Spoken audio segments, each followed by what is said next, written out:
Dediapada police દ્વારા જ્યારે આમ આદમી પાર્ટીના એમએલએ ચૈતર વસાવાની ધરપકડ કરવામાં આવી ત્યારે તેમને રાજપીપળા કોર્ટમાં લઈ જવામાં આવ્યા હતા અને આ દરમિયાન વિસાવદરના ધારાસભ્ય ગોપાલ ઇટાલિયાને રાજપીપળાની કોર્ટમાં જતા રોકવામાં આવ્યા હતા। સાથે જ પોલીસ દ્વારા જે બેહુદું વર્તન કરવામાં આવ્યું તેને લઈને એમએલએ ગોપાલ ઇટાલિયાએ Gujarat high court advocate association, Gujarat રાજ્ય પોલીસ વડા, બાર કાઉન્સિલ ઓફ ગુજરાતને પત્ર લખીને આ સમગ્ર મામલે ફરિયાદ કરી હતી। સાથે જ એમએલએ ગોપાલ ઇટાલિયાએ ગુજરાતના તમામ તાલુકાઓ અને જિલ્લાઓના બાર એસોસિએશનને વિનંતી કરી હતી કે તેઓ આ ઘટનાનો વિરોધ નોંધાવે।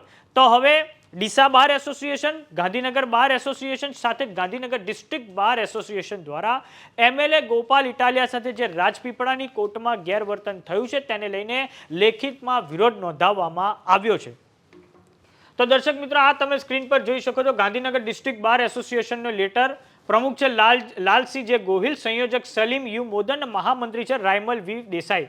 તેમણે ઠરાવ પસાર કર્યો છે કે આજ રોજ તારીખ 8/7/2025ના રોજ ગાંધીનગર ડિસ્ટ્રિક્ટ બારની તાત્કાલિક મિટિંગ બોલાવવામાં આવી હતી, જેમાં મુખ્ય મુદ્દો 6/7/2025ના રોજ રાજપીપળાની કોર્ટમાં એક વકીલશ્રીની પોલીસ દ્વારા કોર્ટમાં જવા માટે રોકવામાં આવ્યા અને તેમની સાથે બેહુદું વર્તન કરી પોલીસ દ્વારા આવા ખોટા વર્તન બાબતે આજ રોજ ઠરાવ કરી યોગ્ય પગલાં લેવા રજૂઆત કરવામાં આવી છે।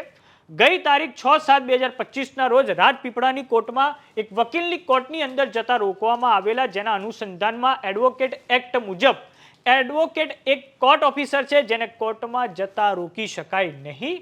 વકીલ એક ન્યાય પ્રક્રિયાનું અભિન્ન અંગ છે। સમગ્ર ઘટનાને ગાંધીનગર ડિસ્ટ્રિક્ટ બાર એસોસિએશન સખત શબ્દોમાં એમના દ્વારા વખોડી નાખવામાં આવે છે અને જે પણ પોલીસ કર્મીઓ દ્વારા આ વર્તન કરવામાં આવ્યું છે કે તેઓના વિરુદ્ધમાં કાયદેસરની કાર્યવાહી કરવા માંગણી કરવામાં આવી છે અને વકીલ હિતમાં ભવિષ્યમાં આવી કોઈ ઘટનાઓ ના બને તે માટે રજૂઆત કરવામાં આવી છે। તો આ બાબતે ગાંધીનગર ડિસ્ટ્રિક્ટ બાર એસોસિએશને એમએલએ ગોપાલ ઇટાલિયા સાથે રાજપીપળાની કોર્ટમાં જે ગેરવર્તન થયું તેને લઈને એમણે ઠરાવ પસાર કર્યો છે।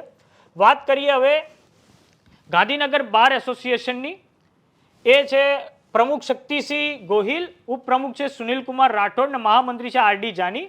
એમણે ઠરાવ પસાર કર્યો છે કે આજ રોજ 8/7/2025ના રોજ ગાંધીનગર બારની તાત્કાલિક મિટિંગ બોલાવવામાં આવી હતી, જેનો મુખ્ય મુદ્દો 6/7/2025ના રોજ રાજપીપળાની કોર્ટમાં વકીલશ્રીની પોલીસ દ્વારા કોર્ટમાં જવા માટે રોકવામાં આવ્યા હતા અને તેમની સાથે જે બેહુદું વર્તન કરી પોલીસ દ્વારા આ ખોટા વર્તન બાબતે આજ રોજ ઠરાવ કરી યોગ્ય પગલાં લેવા માટે રજૂઆત કરવામાં આવે છે।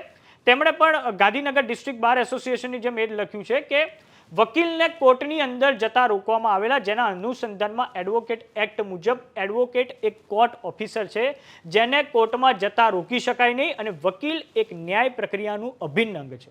સમગ્ર ઘટનાને ગાંધીનગર બાર એસોસિએશન સખત શબ્દોમાં વખોડી નાખે છે અને જે પણ પોલીસ કર્મીઓ દ્વારા વર્તન કરવામાં આવ્યું છે તેઓના વિરુદ્ધમાં કાયદેસરની કાર્યવાહી કરવાની માંગણી કરવામાં આવી છે।